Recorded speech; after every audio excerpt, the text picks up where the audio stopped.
आपल्या साजनी गावातल्या मराठी शाळेत गणे 1ली ते 7वी पर्यंत मोफत प्रवेश सुरू झालेला आहे. कन्या विद्या मंदिर साजनी व कुमार विद्या मंदिर साजनी. आणि तुमच्या मुलांचं जर ऍडमिशन करायचं असलं तर हा व्हिडिओ शेवटपर्यंत बघा, कारण या व्हिडिओ मध्ये तुम्हाला संपूर्ण शाळेची माहिती सांगितली. आजकाल आपल्या शाळेमधल्या मुलांची संख्या थोडीफार कमी दिसत आहे. याचं कारण पण आपण स्वतः आहे. ज्या शाळेमध्ये आपण लहानाचं मोठं झालो त्या शाळेला आपण आता विसरत चाललो. कारण 1ली ते 7वी पर्यंत आपण शिक्षण घेतले आणि आपलीच पोरं जर आपण दुसऱ्या शाळेमध्ये घातलो तर आपल्या शाळेचं काय होणार याचा विचार तुम्ही कधी केलाच नाही. म्हणूनच आपल्या शाळेची संख्या आज कमी दिसत आहे. आता तुम्ही म्हणणारा बाहेरच्या शाळेत सोयी सुविधा मिळतात, पण मी तुम्हाला ह्या व्हिडिओ मध्ये सांगणार आहे आपल्या शाळेमध्ये काय काय सोयी सुविधा असणार. आता आपल्या मराठी शाळेमध्ये गणी सीसीटीव्ही कॅमेऱ्याची सुद्धा सोय सुद्धा केली आहे, जेणेकरून मुलांकडे लक्ष राहील. आणि पिण्याच्या पाण्यासाठी फिल्टरचा वापर केला जातो, जेणेकरून मुलांना पिण्यासाठी पाणी स्वच्छ मिळेल. आणि आपल्या मराठी शाळेमध्ये मुलांना कॅम्प्युटर सुद्धा शिकवलं जातं. आणखीन काय हवं आहे तुम्हाला, जेणेकरून तुम्हाला मुलांना चांगलं शिक्षण देता येईल. जे सगळं बाहेरच्या शाळेत मिळते तेच आपल्या मराठी शाळेत मिळते. दरवर्षी आमच्या शाळेमध्ये क्रीडा महोत्सव साजरा केला जातो. त्या क्रीडा महोत्सवामध्ये दरवर्षी आमच्या कुमार विद्या आणि साजनी या शाळेतील विद्यार्थी दरवर्षी जिल्हा लेवलला सिलेक्ट होतात आणि त्या ठिकाणी ते संपादन करतात.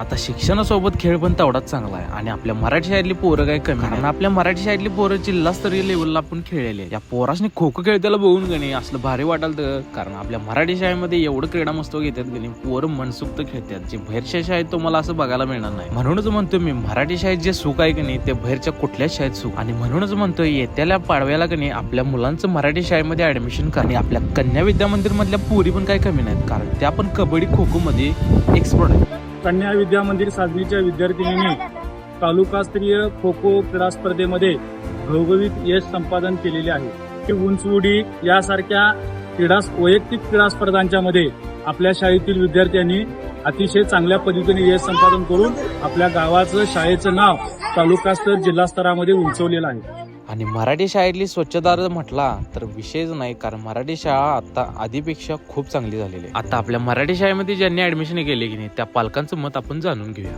माझं नाव रमेश बाबासो कांबळे, मी राहणार साजनी.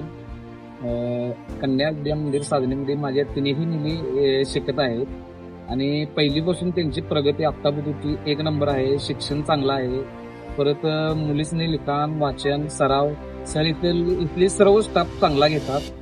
आणि आपल्या मराठी शाळेतले सर्व शिक्षक अजून मुलांना नवीन काय शिकवतील याचा पूर्णपणे प्रयत्न करत असतात. इथं मुलांना शिकवण्यासाठी आधुनिक पद्धतीचा वापर केला जातो. ते म्हणजे तुम्हाला स्क्रीनवर दिसत असेल ज्या पद्धतीनं सर शिकवतायत. आणि आपल्या मराठी शाळेतली पोरं पण मन लावून शिकत आहेत. आणि म्हणूनच मी म्हटलं पूर्ण शिक्षक पूर्णपणे प्रयत्न करत आहेत, जेणेकरून आधुनिक पद्धतीनं मुलांना अजून काय शिकवता येईल. साजनी गावातील सर्व पालकांना विनंती करण्यात येते की गुढीपाडवा प्रवेश वाढवा अंतर्गत 6 वर्ष पूर्ण असलेल्या आपल्या मुलामुलींना आमच्या गावातील कुमार विद्या मंदिर व कन्या विद्या मंदिर शाळेत पाठवून सहकार्य करावी ही विनंती. कन्या आणि कुमार विद्या मंदिर साजनी शाळेमध्ये उच्च विद्या विभूषित तज्ज्ञ अनुभवी शिक्षकांचं मार्गदर्शन आपल्या विद्यार्थ्यांना होणार आहे आणि त्याचा फायदा निश्चितच विद्यार्थ्यांच्या गुणवत्ता विकासासाठी होईल, याबाबत तीळ मात्र शंका नाही. तर येथील आपल्या गुढीपाडव्याच्या शुभ मुहूर्तावर आपल्या मुलांचं ऍडमिशन करून घ्या आणि आपल्या मराठी शाळेतल्या मुलांची संख्या वाढवा.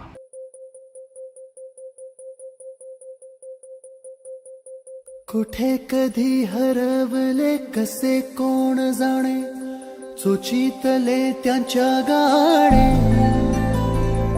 मुभाच्या मनाला पडे घोर आता, उखाणे कसे सोडवावे. कसे वागले कळ्यांचे फुलाची